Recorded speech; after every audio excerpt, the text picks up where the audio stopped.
You're listening to PetLifeRadio.com. Paranormal Pets is brought to you by Petco.com. Petco is a leading specialty retailer of premium pet food supplies and services, offering more than 10,000 high-quality pet-related products. Enter the code Paranormal10, Paranormal, the number 10, and get 10% off any order. No minimum at Petco.com. It's 11 o'clock at night. It's dark. You're sitting in front of the mirror getting ready for bed. There's nobody else in the house. You see something move in the corner of your eye. You glance to your right, but you don't see anything. Another minute goes by, and you think you see movement again. So you slowly turn to your left, but again, the room is empty. You turn back around, and staring you face to face in the mirror is a cat.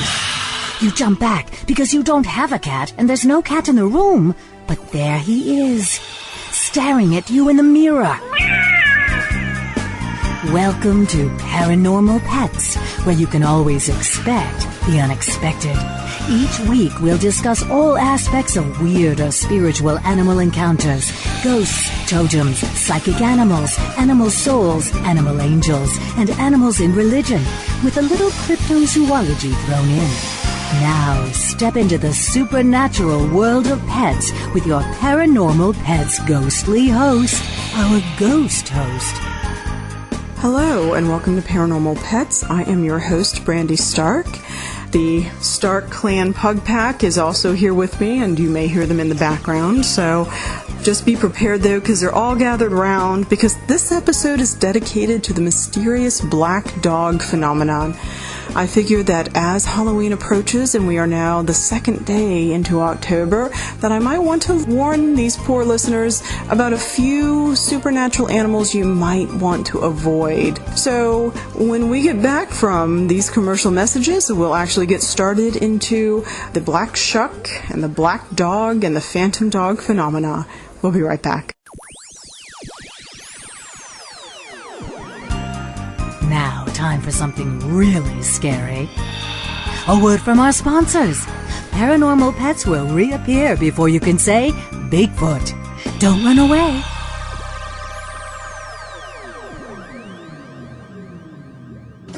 Paranormal Pets is brought to you by 1-800-PET-MEDS, America's largest pet pharmacy. 1-800-PET-MEDS is your best source for pet medications, vitamins, supplements, and pet supplies. Get great savings, fast service, and free shipping. Go to petmeds.com/paranormal to get 10% off any order and free shipping on orders of $39 or more. Hello! I'm Deborah Wolf, and I'm inviting you to my animal party on Pet Life Radio. The dress code? Come as you are. Pajamas, a tux. You can even go naked like your pets. Unleash your party animal at my animal party. Guests you know from Animal Planet, TV, radio, the news, and bookstores will be joining me. And that's because after I won Best Pet Radio in America from the DWAA, I got my paw in the door and I met a lot of amazing people. And the best of the best are going to be coming to the party. They're coming to party with us. So join us at the animal party. Don't miss the party. Every week on demand, only on PetLifeRadio.com. Let's Talk Pets on PetLifeRadio.com.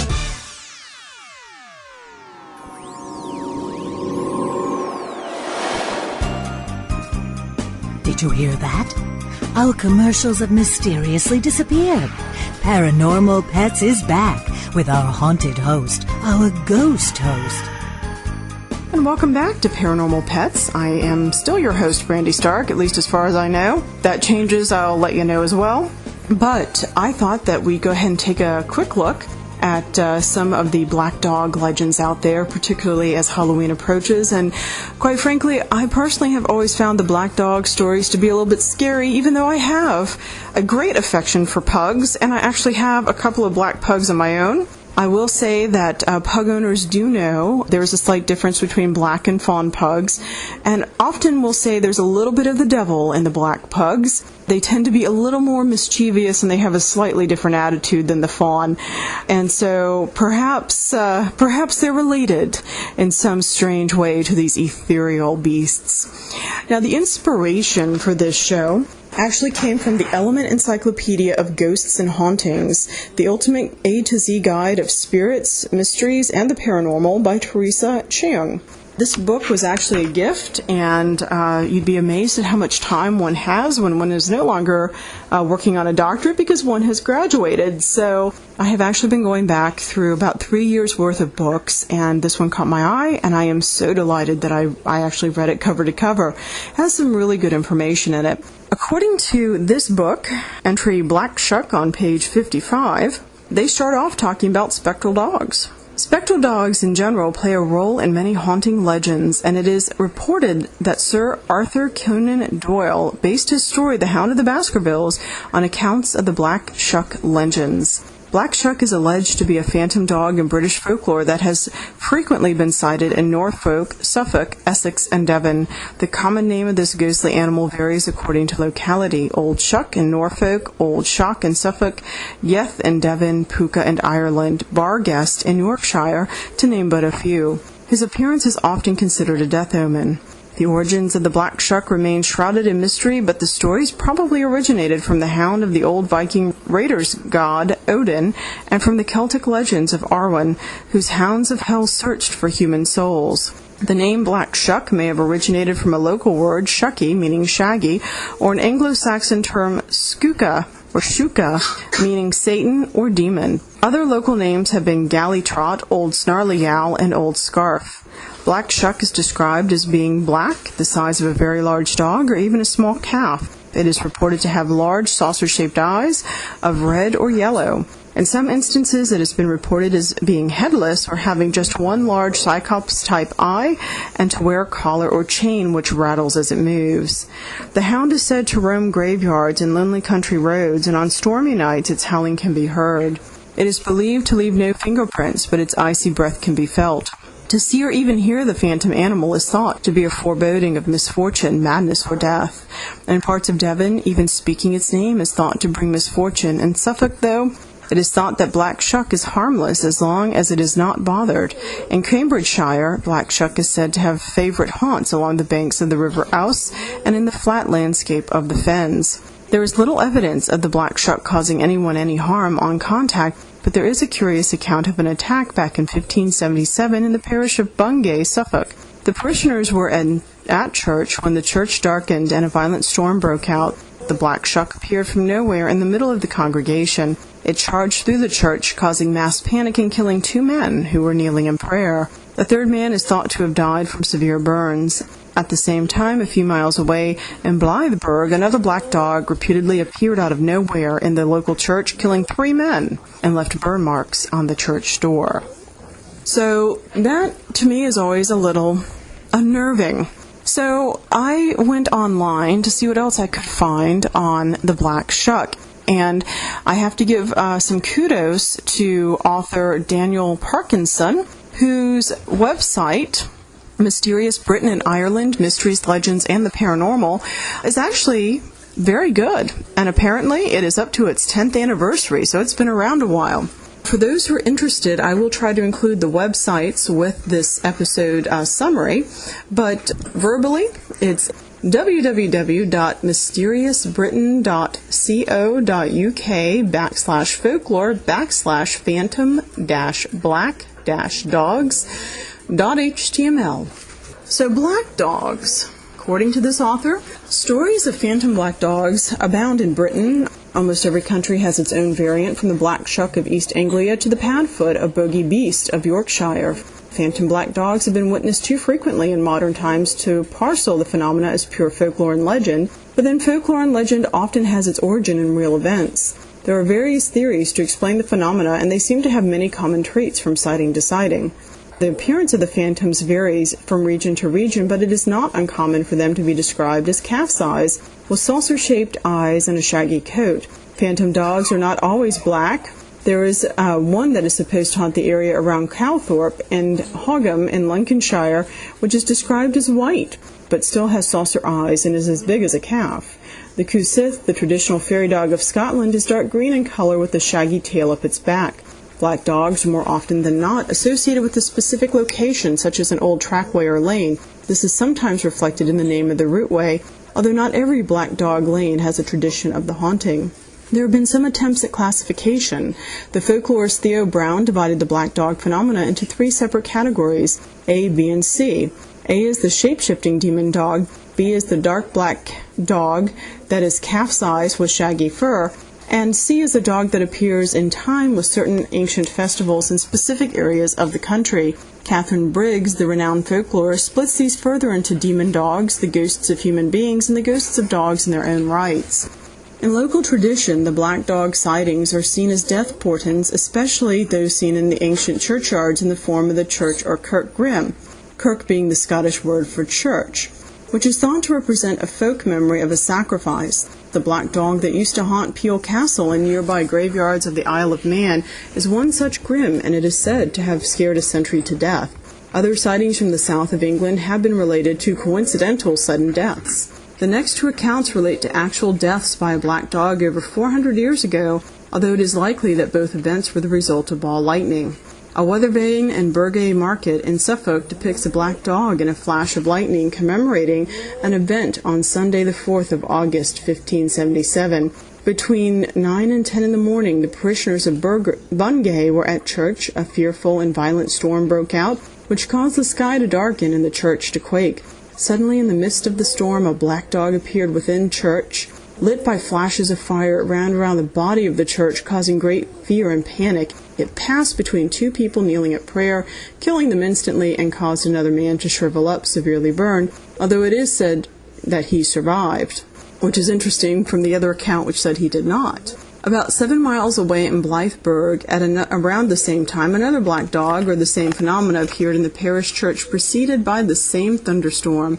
This black dog struck 3 people dead and left scorch marks on the north church door, which can still be seen today. These 2 examples suggest phenomena related to weather conditions, perhaps some form of little understood ball lightning, substantiated by the fact that 1 person was burned and the scorch marks on the church door. It is difficult to make any snap judgments because of the long span of time involved from the recorded events. Other phantom dogs are more benevolent, and stories exist of people being helped from tight spots. For example, Augustus Hare in his book In My Solitary Life recounts a common tale he heard about a man called Johnny Greenwood of Swancliffe. Johnny had to ride through a wood in darkness for a mile to get to where he was going. At the entrance of the wood, he was joined by a black dog. It pattered beside him until he emerged from the trees, whereupon it disappeared as quickly as it had arrived.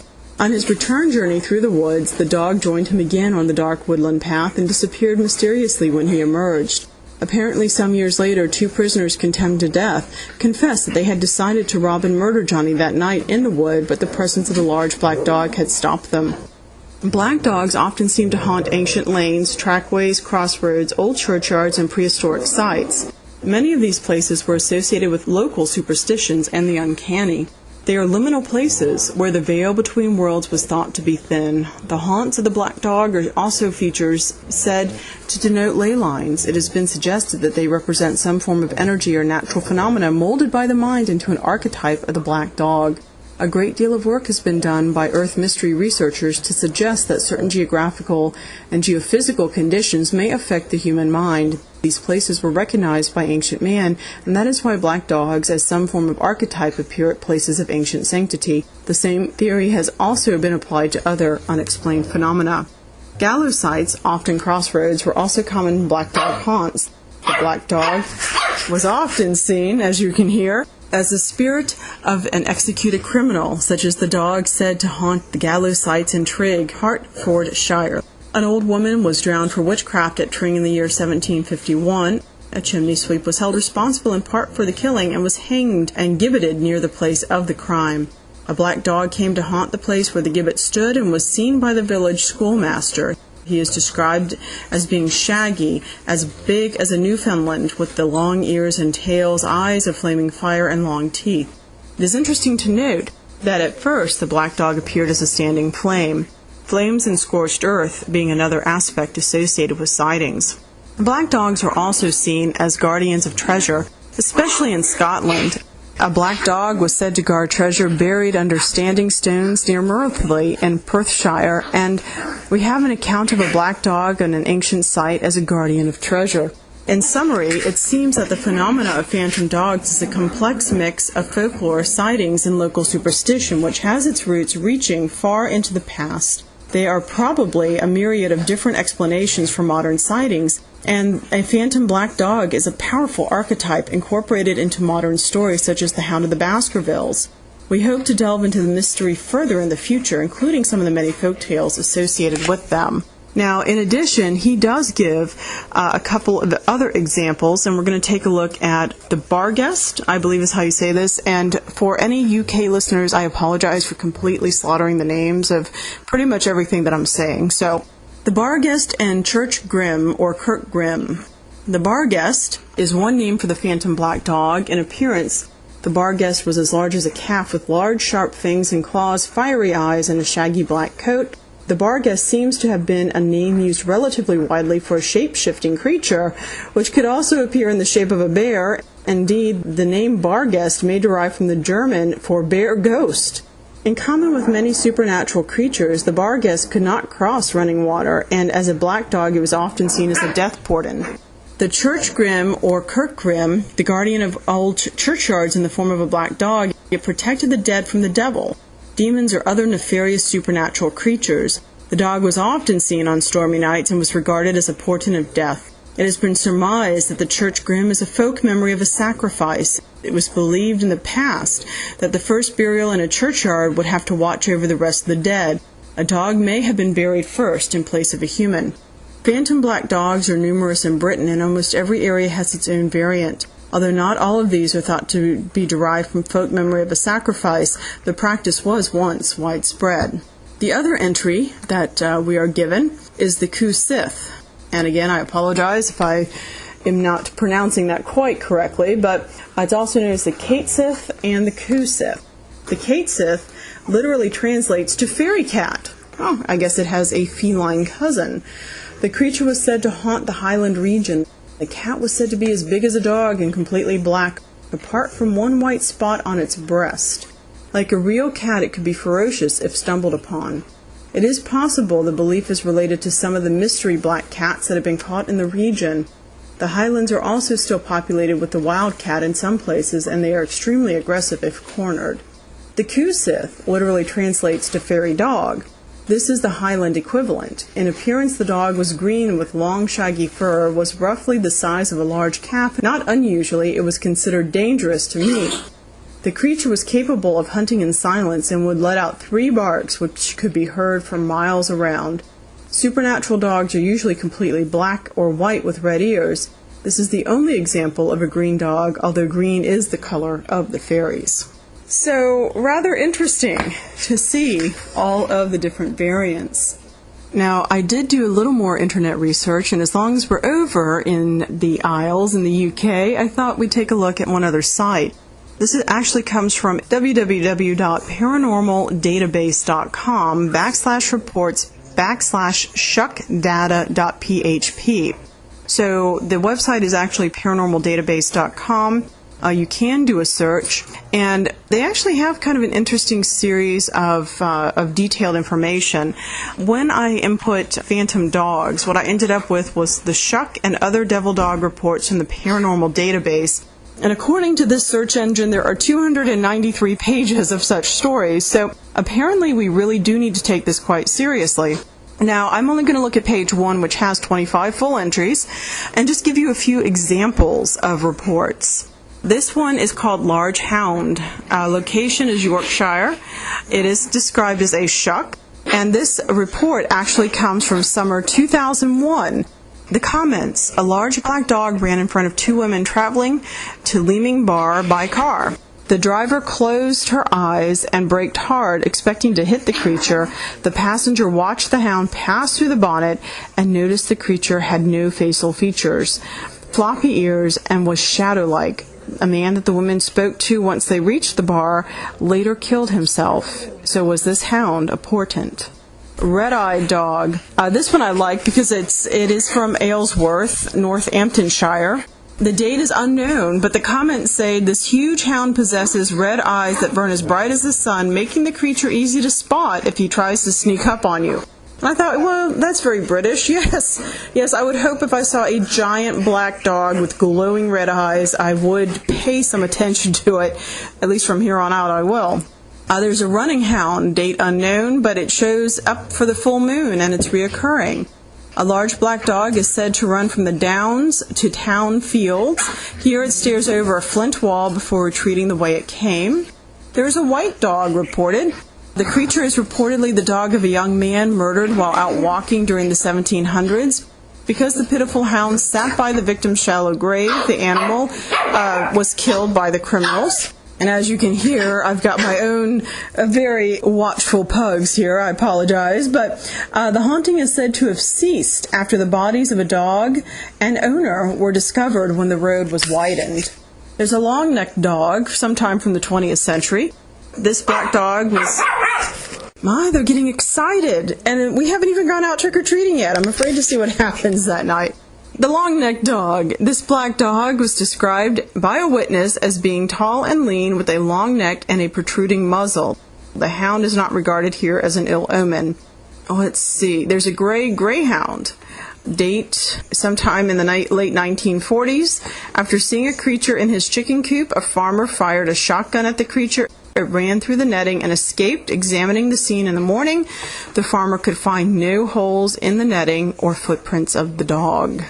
Black dog, late 19th century. Charles Walton, the same man who was murdered in the Lower Quinton area, claimed to have seen a phantom black dog for several successive nights when he was younger. On the last night, instead of the dog, he saw a ghostly headless woman. He soon heard that his sister had died at roughly the same time as the last sighting. There's a prehistoric site, in Wales, Amlwch. I'm not quite sure how to say it. The stone circle between village and St. Elian Church.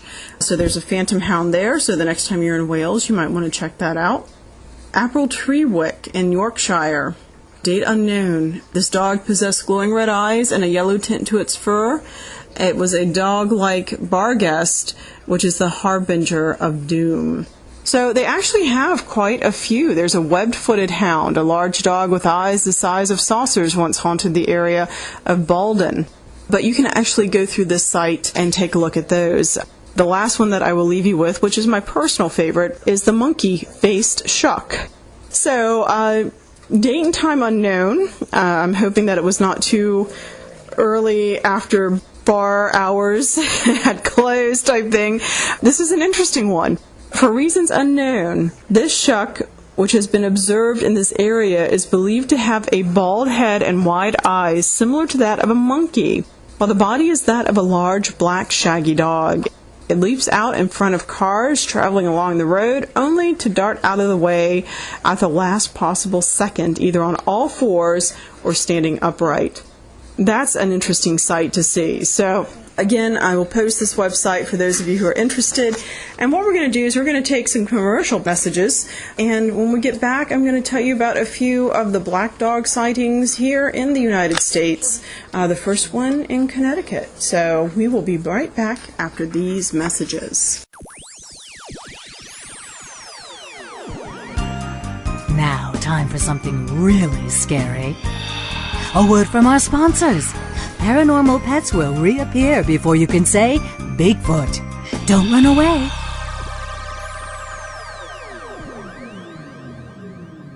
Paranormal Pets is brought to you by Pet Care RX, America's most affordable pet pharmacy. Pet Care RX offers the same meds as top vets, but with a savings up to 50%. And if you find a lower price on a certified EPA and FDA approved medication, Pet Care RX will match that price. So go to petcarerx.com. Use promo code Paranormal10. PARANORMAL, the number 10, and receive $10 off orders of $50 or more. Welcome to Sassy Seniors, a show about our fabulous older dogs and cats. I'm your host, Kelly Jackson. I wanted to create a show to really showcase our senior pets. And, as the human population ages and lives longer, of course, so are our wonderful pets. But many of us with aging pets, it's so interesting. We have a tough time realizing or really admitting that they are seniors. So, in a way, I kind of like to think of our senior pets as wise puppies. What do you think about that? Be sure to join us for another edition of Sassy Seniors. And remember, celebrate your senior pets. Every week on demand, only on PetLifeRadio.com.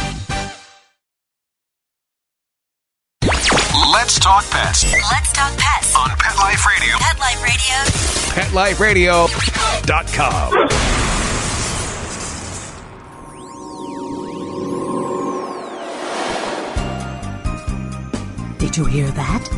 Our commercials have mysteriously disappeared. Paranormal Pets is back with our haunted host, our ghost host. And welcome back.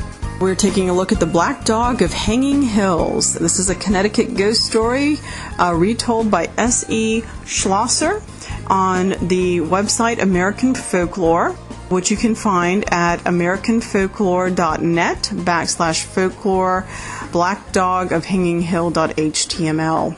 He smiled as he sipped at his coffee. It had been an excellent hike.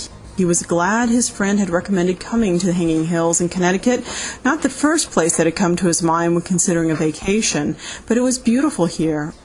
When his friend arrived, tomorrow they would tackle some of the more challenging terrain. "Did you have a nice hike?" asked the innkeeper as she refilled his cup. "Yes, indeed. I had some unexpected company," he said with a smile. "Really? I thought you were the only one crazy enough to go hiking in the rain," she teased. "It was a little black dog," he said. "Cute fellow. Followed me all the way up the mountain and down again."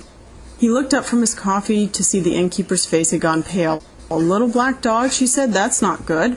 "Why not?" "We have a saying around here," she replied, "and if a man shall meet the black dog once, it shall be for joy, and if twice, it shall be for sorrow, and a third time he shall die." He laughed. "That's just superstition."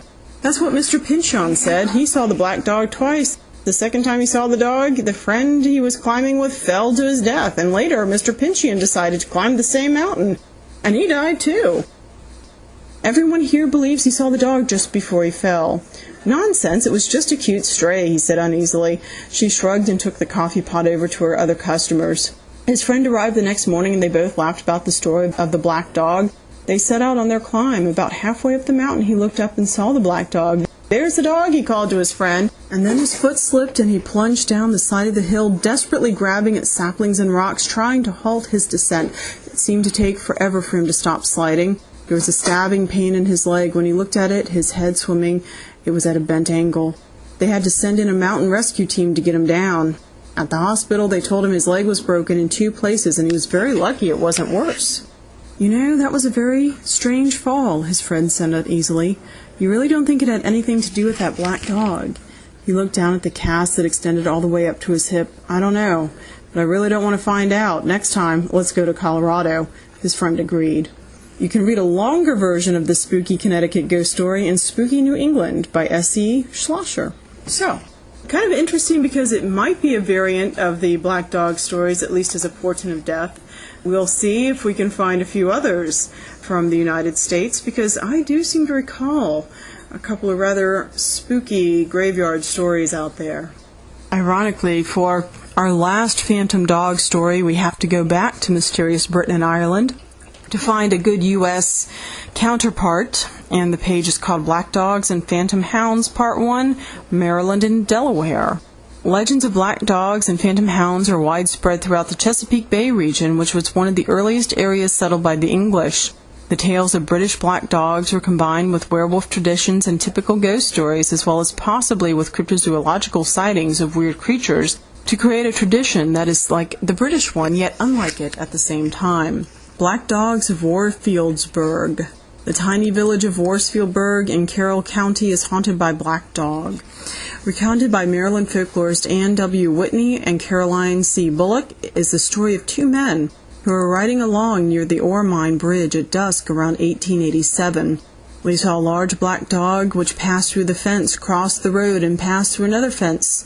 Whitney and Bullock also recount the tale of a man who stood under a tree near a bridge, possibly the Ore Mine Bridge, because he told of a phantom black dog who would come by. The dog appeared, and according to him, the dog followed him for a brief time before vanishing.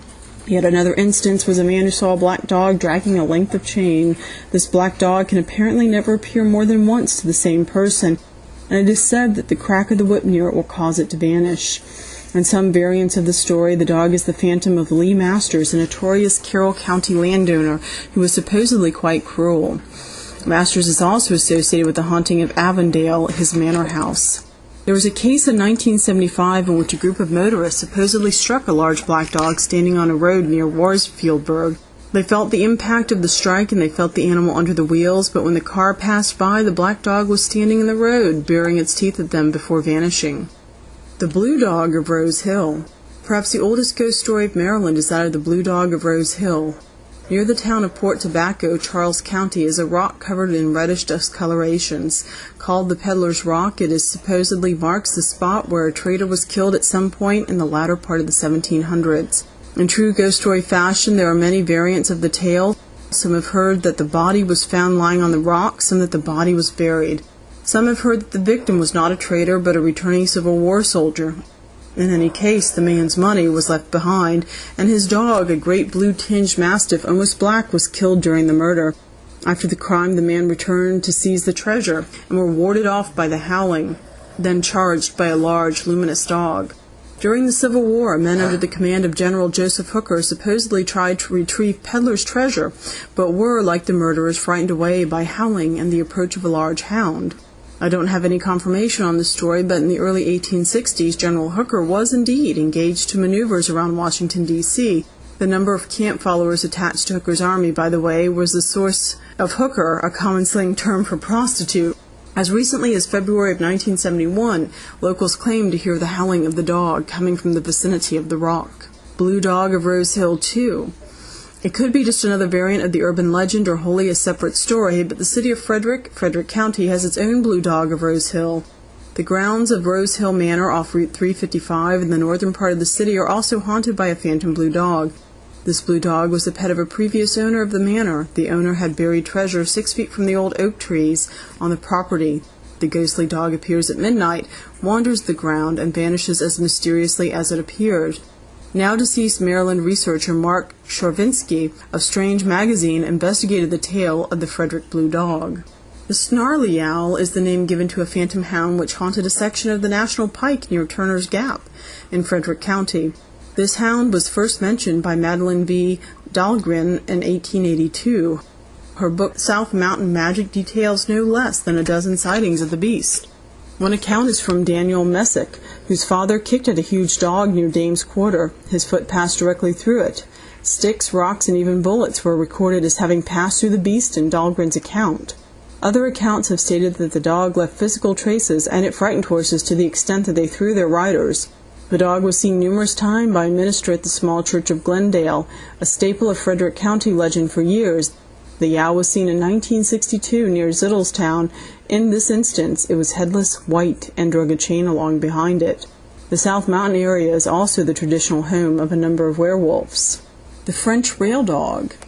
The French Rail Dog is an enormous hound, nearly 10 feet in length, which haunts at a stretch of Route 12 near Frederica in Delaware. Mentioned by Charles J. Adams III, a Pennsylvania-based author on paranormal topics, the dog appears in the wake of an automobile accident on the road. Not much information is at hand, but as folklore forms around the globe speaks of dogs as sort of a psychopomp or spirits which guide the dead to the afterlife, it appears in the wake of death, and thus it may be an interpretation of this. There are other stories listed on this page, but at this point we have actually used up our time. So I appreciate your bearing with. I apologize for the noise of the Stark Clan Pug Pack, but we have some new lively members here, and if nothing else, they're very naughty. I hope that you and yours have a wonderful holiday season.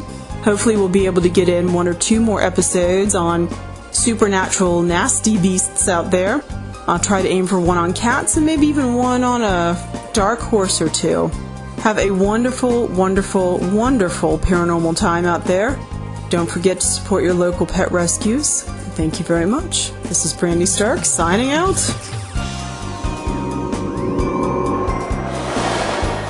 Pet Life Radio presents Paranormal Pets, where you can always expect the unexpected.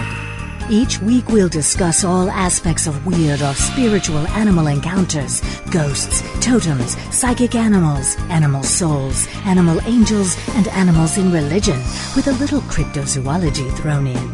Step into the supernatural world of pets every week on demand, only on PetLifeRadio.com.